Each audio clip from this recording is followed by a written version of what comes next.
안녕하세요. 저는 올해 41가 되는 여자입니다.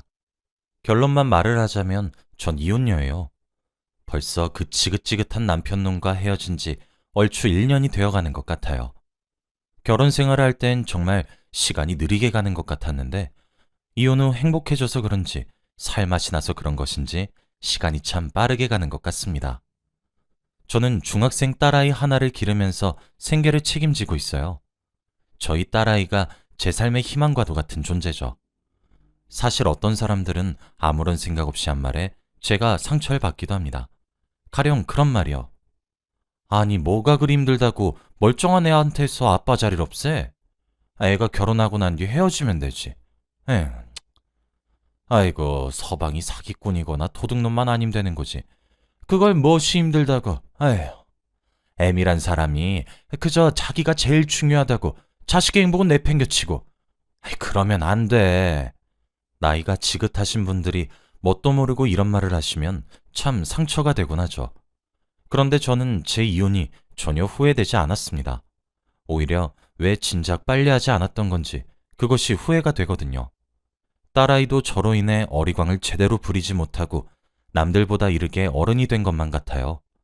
엄마 아빠 둘 다 있는 아이들을 부러워한다거나 딸아이도 다정한 아빠를 가지고 싶어 한다거나 그런 것들이 느껴질 때면 종종 미안하게 생각하기도 합니다. 그래도 제 생각은 변함이 없어요. 엄마가 행복해야 자식도 행복한 것이라고 말이에요. 남편 때문에 엄마인 사람이 불행하게 살게 되면 제 딸아이가 그런 엄마의 불쌍한 처지를 보고 뭐 그리 좋은 것들을 보고 배우겠습니까? 제가 남편과 이혼을 결심하게 된 이야기를 말씀해 드리도록 하겠습니다. 여러분들도 제가 이혼을 하게 된 이유들을 듣고 난 뒤엔 제 결정을 존중하셨으면 좋겠어요. 저는 어렸을 때부터 동네에 소문이 자자했을 정도로 제 입으로 이런 말 하기에는 조금 쑥스럽고 부끄럽지만 빼어난 외모를 가지고 태어났습니다. 어렸을 때도 어르신들의 귀여움을 받았고 예쁜 아이 선발대회, 이런 대회에 나가 상도 휩쓸었어요. 사춘기에 접어들고 점점 나이를 먹어가면서 제 외모엔 한층 더 물이 오르게 되었고 그것은 제가 대학에 입학하게 된 순간 웅크렸던 꽃몽우리가 활짝 피게 되었다고 해도 무방할 정도로 쉽게 말하자면 미모에 물이 올랐습니다. 그래서 인기가 정말 많았어요. 그런데 제게 능력이 하나 없다면 남잘 보는 눈이 없었죠. 지금도 후회를 한답니다. 제가 그때 남편으로 다른 사람을 골랐다면 인생이 달라졌을 거라고 말이에요. 그때 헤어졌던 전 남편을 만나게 되었거든요. 사실 부모님의 영향도 컸던 것 같아요. 저희 집은 아버지가 정말 엄하시고 가부장적인 마인드를 가지고 계신 분이셨거든요. 그래서 원래는 저를 대학에도 보내시지 않으려고 했어요. 그리고 제가 남자들에게 인기가 많은 것도 싸구려 여자가 되고 싶은 거냐고 막말을 하실 정도로 탐탁지 않게 여기셨습니다. 원래 저를 공부시키는 것도 엄청 싫어하셨어요. 여자가 집에서 살림만 살면 되는데 무슨 공부냐고 하시면서요. 그런데 어머니가 정말 죽기 살기로 아버지랑 맞서시면서까지 저를 끝까지 공부를 시켰습니다. 그때 어머니가 항상 말씀하셨어요. 다정아, 꼭 너는 이렇게 집에서 일만 하면서 살면 안 돼. 알았지? 너는 꼭 일도 하고 돈도 벌고 하고 싶은 것들 다 하면서 살고 원하고 싶은 건 꼭 살 수 있는 그런 능력 있는 사람이 되어야 해. 알겠니? 라고 말이에요. 어렸던 나이였음에도 불구하고 어머니의 말이 왜 그렇게 서글프게 들렸는지 저는 알 수가 없었습니다. 하나 있는 외동딸이라면 아버지가 저를 아껴주실 법도 한데 그러시는 법도 없었어요. 그런데 그게 매번 익숙해져서 서운하지도 않았습니다. 대학교를 다니면서 남자들이 주는 먹을 거나 선물을 받아서 집으로 가지고 들어오면 아버지는 꼭 한마디를 하셨어요. 또 천박하게 실룩거리면서 남자들 꼬여내고 다녔냐? 음, 여자가 돼가지고 조신하진 못할 망정 천박한 년처럼 구는 거 봐라. 아휴, 이래서 여자들은 집에만 가둬놓고 길러야 조신해지는 법이야. 라고 하시면서요. 사람이 이상한 상황에 계속 노출되면 이상해지는 것 아시나요? 저도 그랬던 것 같아요. 아버지의 저런 말들에 어렸을 때부터 노출되어서 세뇌가 된 것 같았죠. 그러다 아버지가 한 남자를 소개시켜 주었습니다. 이 남자가 제게 전 남편이 되는 사람이었죠. 어디서 본인 같은 개 같은 놈을 귀신같이 구해왔는지 전 아직도 제게 그 사람과의 결혼을 종용한 아버지가 밉습니다. 지금부터 전 남편을 그놈이라고 부르도록 할게요. 그놈은 전형적인 남자는 하늘, 여자는 땅이라고 생각하는 놈이었어요. 개차반이었습니다. 저는 어머니 덕택에 꾸준히 공부를 할 수가 있었고, 다행히 공부가 적성에 맞아서 솔직히 학력도 꽤 좋은 편입니다. 대학을 졸업하고 난 이후에 입사한 회사에서도 어느 정도 인정을 받았어요. 선자리도 정말 많이 들어왔었고요. 그런데 거기서 그놈이 더 나은 조건을 가진 건 단 하나도 없었습니다. 그런데 어떻게 결혼을 하게 되었냐면 그것조차 사실 범죄라고 볼 수 있었죠. 아버지가 어거지로 마련한 선자리에 저는 등 떠밀려 나가게 되었습니다. 그런데 첫 만남 때부터 제게 마시지도 못하는 술을 자꾸 권하더라고요. 제가 싫다고 거부를 해도 마시지 않으면 여기서 못 나가게 하겠다는 등 그런 겁박스러운 말을 아무런 거리낌 없이 하는데 그 모습에 저희 아버지의 모습이 보였습니다. 그렇게 거의 억지로 제게 술을 먹였고 두려운 마음에 저는 다 먹었던 것 같아요. 그리고 그렇게 필름이 끊겼어요. 전 아직도 이날의 저를 저주합니다. 그렇게 눈을 뜨니 모텔 천장이 보였고 옆엔 그놈이 누워서 담배를 피고 있었어요. 서러워서 눈물을 흘리는 저를 보고 깔깔대며 웃던 그 입을 찢어버리고 싶었습니다. 그런데 불행하게도 그날 아이를 가지게 되었고 저는 어머니의 가슴에 대못을 박으며 결혼을 하게 되었습니다. 어머니가 결혼식을 하던 날 그러시더군요. 도망갈 거면 지금 가라고. 이게 마지막 기회라고요. 이렇게 자신처럼 살아가라고 절 그렇게 애지중지 키우지 않았다고요. 그렇다고 뱃속에 이미 자리를 크게 잡은 아이를 지울 수도 없는 터라 어머니를 붙잡고 다음날 새 신부가 되어야 했던 저는 엉엉 울음을 토했습니다. 아버지는 그렇게 억지로 그놈한테 취해져서 시집을 가는 제게 자랑스럽다고 처음 말씀을 하셨어요. 이제 여자가 할 일을 제대로 한다고 말이에요. 저는 그렇게 그놈과 결혼을 했고 결혼 생활은 제가 생각하고 상상했던 것보다 곱절은 끔찍했습니다. 그놈은 제게 현모양처의 아내 역할을 바랬어요. 항상 본인의 말에 내내하며 기죽은 듯이 대답하지 않으면 여자 목소리가 크다고 화를 냈고 항상 삼시세끼를 임금님 수라상처럼 차려내야 했죠. 그러면서 동시에 돈도 벌어야 했어요. 왜냐면 남편은 직업이 없었거든요.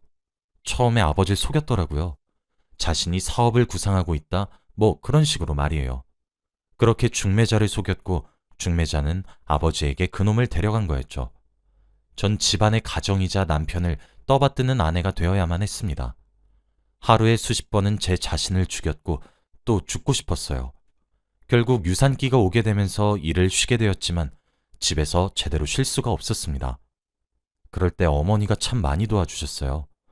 그래도 제가 남편 복이 없지 어머니 복은 있어서인지 친정어머니와 시어머니 두 분 다 저를 정말 살뜰히 보살펴 주셨어요.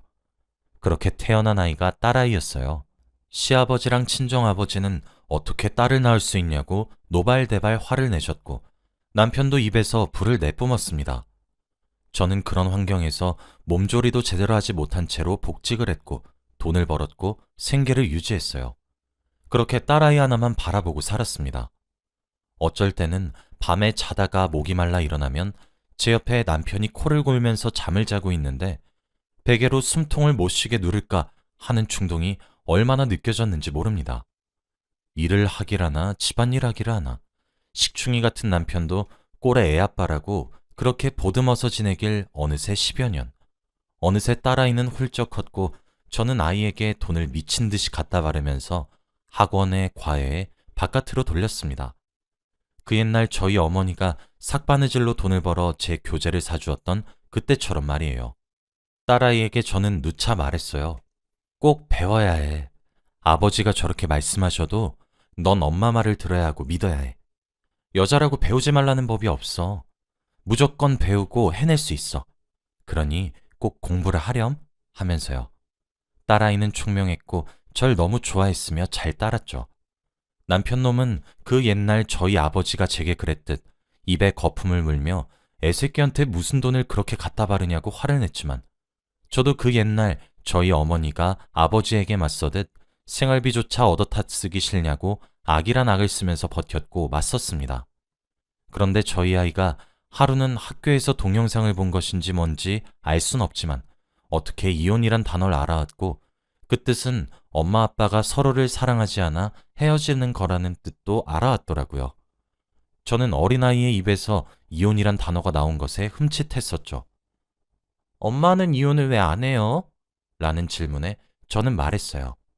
엄마가 이혼을 하면 우리 공주, 아빠랑 헤어져야 하잖아요. 그리고 아빠랑 엄마랑 헤어지면 돈도 안 버는데 어디서 살겠어요. 라면서요.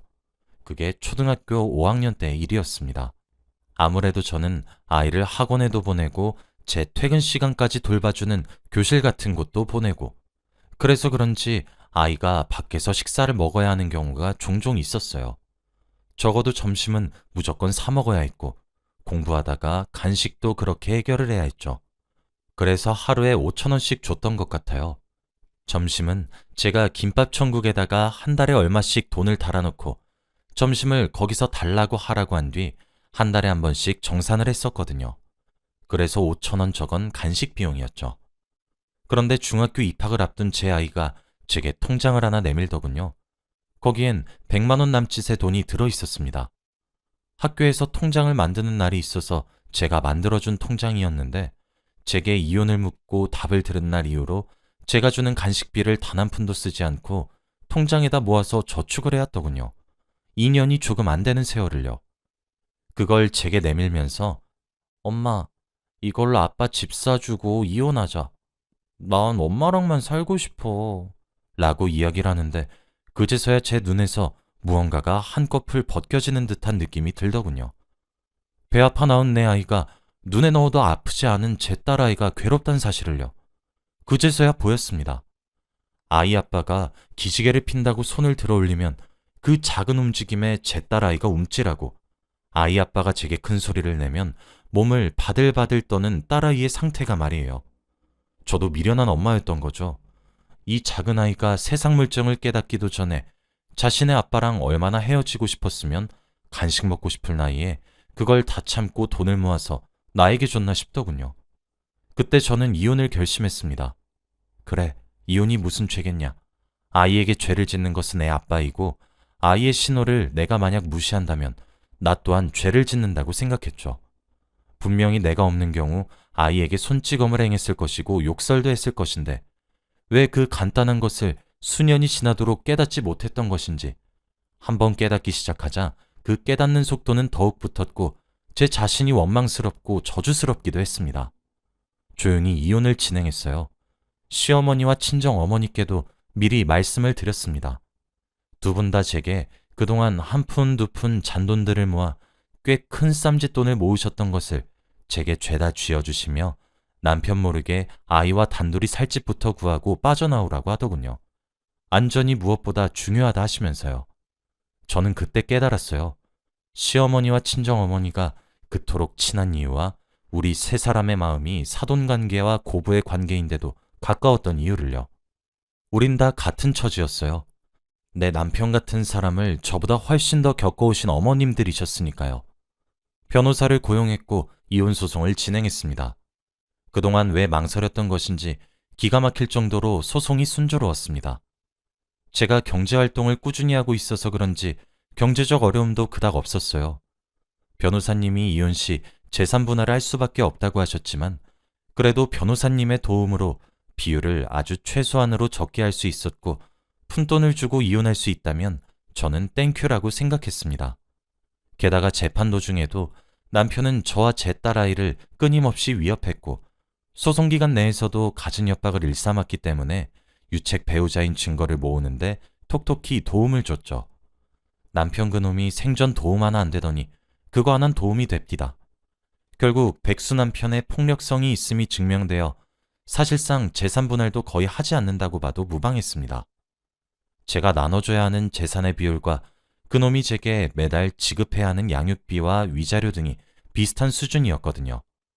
저는 그렇게 지옥에서 빠져나올 수 있게 되었습니다.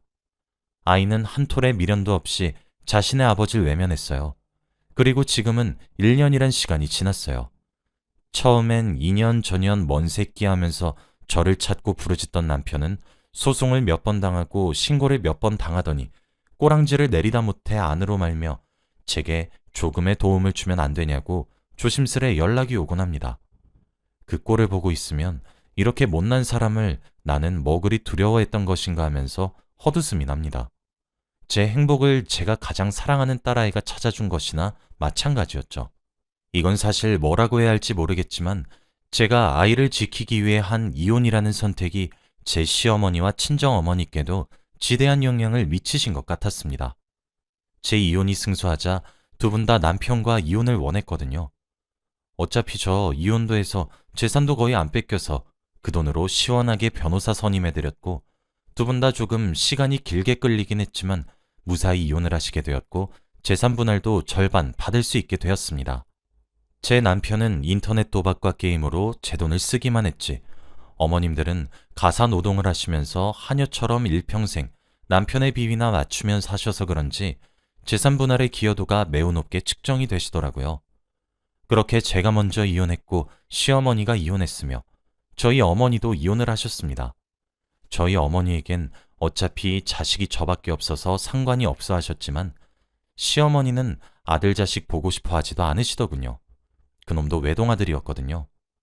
시어머니는 염치 없다고 수십 번, 아니 수백 번을 거절하셨지만 저희 친정어머니는 이제 함께 이혼한 동지와 다름없으니 우린 친구가 아니라 전우와 가깝다고 그동안 우리 딸 귀하게 여겨주고 시집살이 하나 안 시킨 것 다 아신다며 셋이서 함께 살자고 설득을 했습니다. 물론 저와 제 딸아이도 함께 말이죠. 저는 제 명의로 되어 있던 집도 다 팔고 난 뒤 저희 친정어머니와 돈을 합쳐서 제 명의로 내 여자가 살 만한 아파트를 한 채 얻었어요. 시어머니가 받으신 위자료는 사용하지 마시라고요. 그래도 피가 섞이지 않았으니 조금 불안해하실까 염려되어 일부러 저와 저희 엄마의 돈으로 아파트를 구입한 것이었는데 시어머니는 절대 그럴 수 없다며 당신이 받은 위자료를 모두 제게 주시겠다 유언장을 작성하셨습니다. 비록 남자복 없는 누군가의 아내였던 저희 세 사람은 그런 과거를 청산했고 지금 제 딸아이와 넷이서 오순도순 아주 잘 살아가고 있습니다. 저희 아버지도 시아버지셨던 분도 두 분 다 어쩜 하는 짓거리가 제 전남편과 똑같은지 그렇게 존재가 사라지고 모든 걸 잃어봐야 제 두 어머니의 희생이 뼈저리게 느껴지셨나 봅니다. 매일 "아휴 이 여편네야" 라고 으름장을 놓듯 저희 어머니를 부르시던 아버지는 한 번만 더 기회를 달라 그러시고 뭐 마찬가지 취급이셨던 시어머니께도 시아버지가 잘못했다고 용서를 비네요. 가급적 시아버지와 제 아버지와 제 전남편 이 세 사람이 남은 생을 참 불행하게 살다가 갔으면 좋겠습니다. 제 소심한 마음으로 내뱉어보는 저주네요. 제 딸아이는 애늙은이 같았는데 두 할머니의 사랑을 듬뿍 받으며 차츰 어리광이 늘어가고 있습니다. 진작에 이혼을 했어야 한다고 두 어머니와 저는 웃으면서 말을 하곤 합니다. 친정어머니는 청소기를 돌리고 시어머니는 걸레질을 하세요. 하지 말라고 하셔도 평생을 해와서 안 된다고 손사래를 치시네요. 시어머니는 저와 피가 섞이지 않았지만 엄마라고 부르고 있습니다. 저희 엄마도 질투를 하지 않으세요. 시어머니는 제게 또 다른 어머니가 되어주셨고 저희 친정어머니에게는 정말 좋은 친구가 되어주셨습니다. 이제 두 분의 얼굴에 그늘도 사라졌고 두 분이서 손 꼭 잡고 놀러 다니시는 모습을 보면 제가 두 분을 이혼시켜드린 것이 가장 큰 효도란 생각이 들어요. 여기까지가 제 이야기예요. 전 이렇게 살아가고 있어요. 제가 이런 글을 쓴 이유는 저희 집 사정이 남들과는 조금 다르다는 것을 잘 알고 있습니다. 그러니 이혼녀라는 딱지 때문에 편견 어린 시선을 바꿔보고 싶어서 이렇게 글을 썼어요. 누군가는 이혼을 이해하지 못할 수 있어요. 아주 충분히요. 그리고 저는 그 의견을 존중합니다. 하지만 저와 같은 경우는 달라요. 어떻게 보면 이혼이 제게 또 다른 탈출구 또는 제2의 인생을 시작하는 시작점이 될 수도 있거든요. 그러니 여러분들도 누군가가 이혼을 했다고 얘기를 한다면 색안경을 끼며 쳐다보기보다는 말하기 힘들었던 사정이 있었겠거니 하고 이해해 주시고 따뜻한 눈으로 그동안 고생했다고 손을 꽉 잡아주세요. 그것만으로도 참 많은 위로가 되니까요. 그 사람들도 저처럼 많은 일을 겪으면서 선택한 최선의 선택이 이혼이었을 테니까요. 여기까지 읽어주셔서 너무 감사드리며 글을 마칠게요. 읽어주셔서 감사합니다. 항상 행복하세요.